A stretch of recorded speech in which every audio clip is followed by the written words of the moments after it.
Welcome back to my Facebook and YouTube channel. So guys, Barcelona ने अपना game against breast 3-0 के साथ जीत लिया। चैंपियंस लीग की बहुत इंपॉर्टेंट गेम थी क्योंकि आप जानते हैं कि चैंपियंस लीग का जो नया सिस्टम है, यहाँ पर हर गेम ही बहुत इंपॉर्टेंट है। टॉप 8 में फिनिश करने के लिए ये गेम बहुत ही ज़्यादा इंपॉर्टेंट थी क्योंकि आगे आने वाले फिक्चर्स भी बार्सिलोना के काफ़ी ज़्यादा ट्रिकी हो सकते हैं और काफ़ी मुश्किल फिक्चर्स हैं वो भी।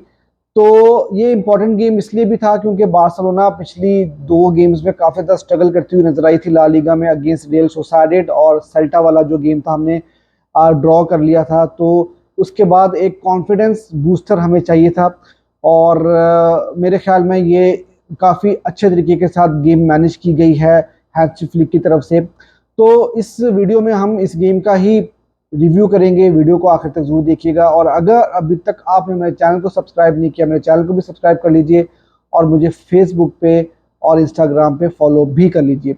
इस गेम में जो सबसे ज़्यादा इंपॉर्टेंट चीज़ है ना, वो ये है कि फ्लिक ने लर्निंग की है। फ्लिक ने जो गलतियां पिछली गेम्स में की थी, उन गलतियों को फ्लिक ने इस मैच में दोहराया नहीं। मैंने पिछले मैच के रिव्यू में भी ये बात कही थी और ब्रेस्ट के मैच के प्रीव्यू में भी ये बात कही थी कि हम लोगों को पैड्री और कसाडो के डबल पिवट को नहीं ख़राब करना चाहिए। लामीन यमाल के ना होने की वजह से हम उसकी पोजीशन को फिक्स करने के लिए बाकी की जो चीज़ें ठीक चल रही हैं उसको भी ख़राब कर रहे हैं। और इस मैच में बहुत अच्छा किया फ्लिक ने कि उन्होंने अपने डबल पिवट को नहीं छेड़ा, उन्होंने पैड्री और कसाडो को अपनी पोजीशंस के ऊपर खिलाया और वो कैंप पोजीशन के ऊपर फर्मीन लूपस को लेकर आ गए, जिनका गेम इतना अच्छा रहा नहीं है, लेकिन उसके ऊपर हम थोड़ी डिटेल में बात करेंगे। लेकिन ये था कि डबल पिवट आपने अपने बेस्ट पेयर को खिलाया तो उस पेयर ने आपकी पूरी गेम को कंट्रोल भी किया और अब बार्सिलोना ये गेम काफ़ी अच्छे तरीके के साथ मिडफील्ड के अंदर डोमिनेट करती हुई भी नजर आई। इंपॉर्टेंट चीज़ ये थी कि पिछली दोनों गेम्स जो हमने ला लीगा में खेली थी, रियल सोसाइडेड और सेल्टा वाली, वहाँ पर ना तो हमने गेम को अच्छे से कंट्रोल किया था, ना ही हमने चांसेस ज़्यादा क्रिएट किए थे और हमारी प्रेसिंग भी नहीं हो रही थी वहाँ पर। लेकिन आज की गेम के अंदर आपने देखा कि हमने पूरा गेम बहुत अच्छे तरीके के साथ कंट्रोल भी किया और 90th मिनट तक हम लोग जो है वो प्रेसिंग करते रहे हैं और प्लेयर्स ने पूरी जान मारी है। तो इसका मतलब ये है कि फ्लिक ने एनालाइज किया जो गलतियां पहले हमसे हुई हैं पिछली दो गेम्स में, उनको उन्होंने ठीक किया, उनको उन्होंने सुधारा। लेकिन आज की गेम में भी मैं ये बात कहूंगा कि हम लोगों ने गेम को जिस तरह से डोमिनेट किया पोजेशन वाइज और प्रेसिंग अच्छी की, कंट्रोल अच्छा किया, लेकिन फिर भी हमें लामीन यमाल की कमी आज की गेम में भी महसूस हुई, स्पेशली फाइनल थर्ड के अंदर। फाइनल थर्ड के अंदर आपने देखा होगा कि हम लोग जो हैं वो डिसीजन मेकिंग अच्छी नहीं कर रहे थे, हम लोगों ने चांसेस भी बहुत ज़्यादा मिस किए और उस तरह से हम लोग फाइनल थर्ड के अंदर नहीं दिख रहे थे जिस तरह लामीन यमाल के होते हुए दिखते हैं। लामीन यमाल 1-1 सिचुएशन में बहुत अच्छा रहते हैं, वो उनकी डिसीजन मेकिंग बहुत ज़्यादा अच्छी होती है, उनके पासेस बहुत अच्छे होते हैं। आज हमने देखा कि फाइनल थर्ड तक तो हम बहुत अच्छा जा रहे थे, हम जब डी के पास आते थे, बॉक्स के पास आते थे, तो वहाँ पर चाहे दानी ओल्मो हो, चाहे रफीनिया हो, चाहे लेवेंडोस्की हो, हमें उनकी डिसीजन मेकिंग इतनी अच्छी नज़र नहीं आ रही थी। कभी कभी जहाँ पर हमें पास खिलाना होता था वहाँ पर हम लोग शूट मारते थे, कभी कभी जहाँ पर हमें शूट लेनी चाहिए थी या हमें कहीं और पास खेलना चाहिए था वहाँ पर हम गलत पास खेल रहे थे। तो उस चीज़ को हमें इम्प्रूव करना होगा क्योंकि लामीन यमाल के ना होने से अब मतलब हमें इतना डिपेंडेंट नहीं होना चाहिए किसी एक प्लेयर के ऊपर, और अगर लामीन यमाल नहीं होंगे तो हम लोगों को फाइनल थर्ड के अंदर अपनी डिसीजन मेकिंग को बेहतर करना होगा और हमने गोल स्कोरिंग जो अपॉर्चुनिटीज क्रिएट की थी उसको अवेल करना होगा।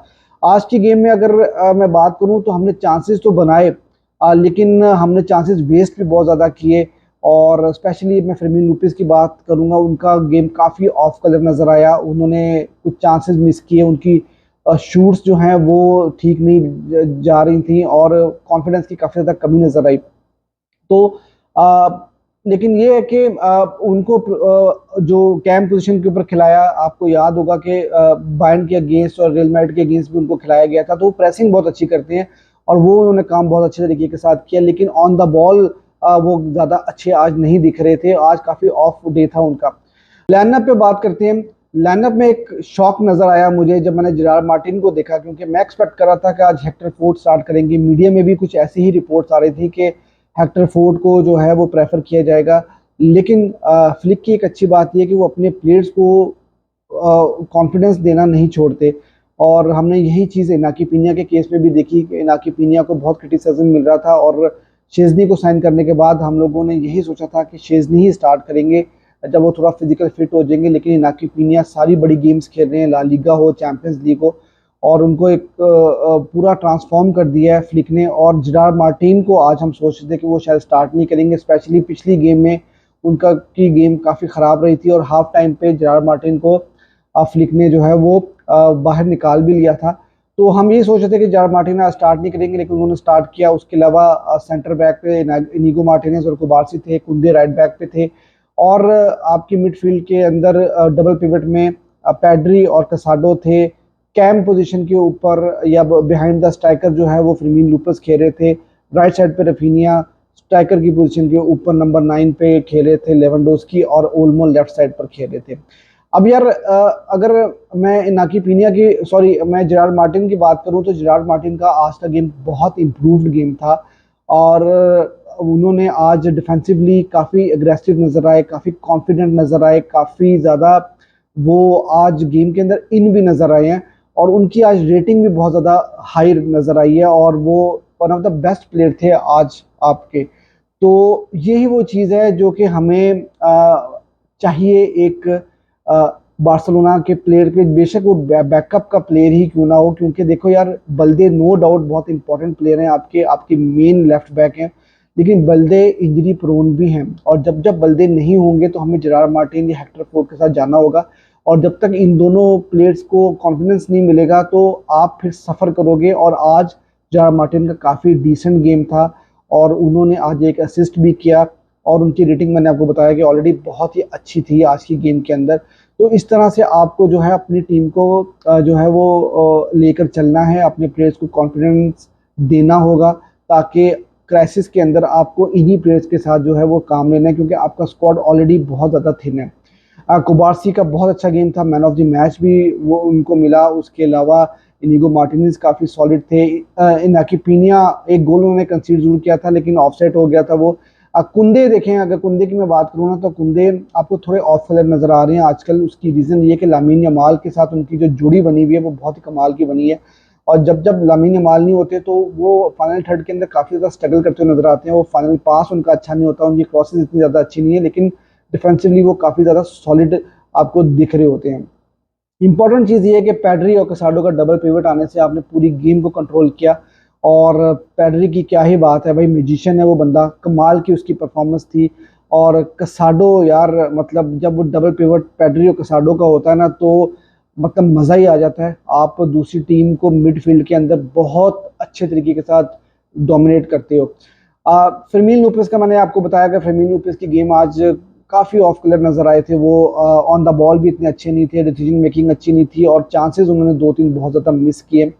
लेवेंडोस्की 10th मिनट में हमें पेनल्टी मिली थी, उन्होंने गोल स्कोर किया, और उसके बाद उन्होंने तीसरा गोल भी स्कोर किया, तो डिसेंट नज़र आ रहे थे।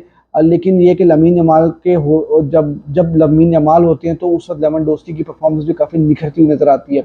रफीनिया का गेम काफ़ी डिसेंट था, राइट साइड पे उनको खिलाया था लामीन जमाल की जगह के ऊपर, लेकिन ये था कि उनके पासेस आज फाइनल थर्ड के अंदर एक्यूरेट नहीं थे, और उन्होंने कुछ शूट्स भी ली, कुछ चांसेस भी उन्होंने जो है वो बनाने की कोशिश की, लेकिन वो फाइनल बॉल जो है वो नहीं बना पा रहे थे, तो वो एक प्रॉब्लम था। डैनी ओल्मो ने भी एक गोल स्कोर किया, लेकिन अगर मैं वही बात करता हूँ कि फाइनल थर्ड के अंदर उनकी पासिंग की या डिसीजन मेकिंग की बात की जाए तो वो थोड़े वहाँ पर थोड़ा सा ऑफ कलर नज़र आए हैं।